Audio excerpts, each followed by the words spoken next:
You're looking into the eyes of a robot, and he's looking back at you. He's curious about who you are and what you're up to. This is Vector. This is a video about Vector. He's a new creation from Anki.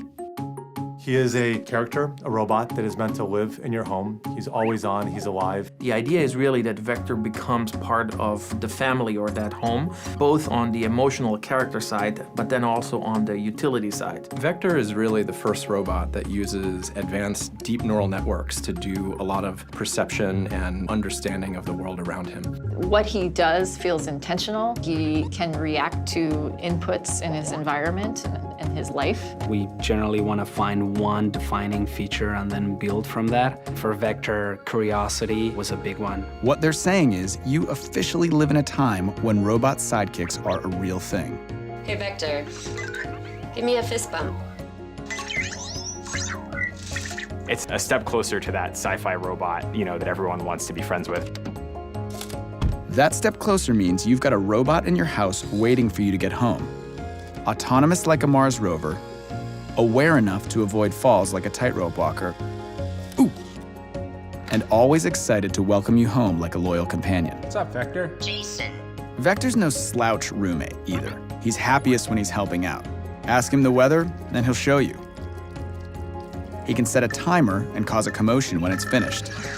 Activate robot alarm. And he can connect his robot brain to the internet to answer your questions. Definition of life, the characteristic state in the world of living.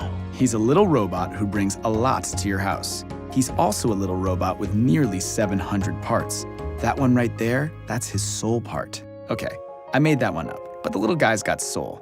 Let's get someone in here to tell him what all this stuff actually does. How does he hear? Vector has a microphone array, which allows it to hear voices and noises and understand where it came from. What's he use to see? Vector uses a wide-angle camera. Why doesn't he fall off the table? 4 drop sensors. How come he doesn't bump into stuff? Has this laser distance sensor right here in the front. Whoa, robot lasers? How do we know he won't use that for evil? We have a very strict quality control process to make sure that no evil robotic overlords emerge from Vector. This thing is just awesome. There's got to be a huge amount of code inside the robot. There is a huge amount of code inside the robot. It's a few million lines of code at this point. That software really encompasses everything from the character to the low-level operating system to the cloud functionality. He has a camera in his face, and that's actually one of his primary sensors, not just capturing the light in all the pixels, but it's making sense of those pixels. He knows what it is and where the stuff is. That code creates his intelligence and his personality. We think both about the IQ and the intelligence as well as the EQ and the emotion. You feel something for him. You bond with him, relate with him, care about him, and you feel that he can relate to you and give you something back. He is your friend. He was built to help and delight and entertain you. That is delightful and entertaining. So instead of sitting back and waiting for the robot apocalypse, Anki is making super smart robots built to bring joy and companionship to humans. Did I mention he likes to be pet?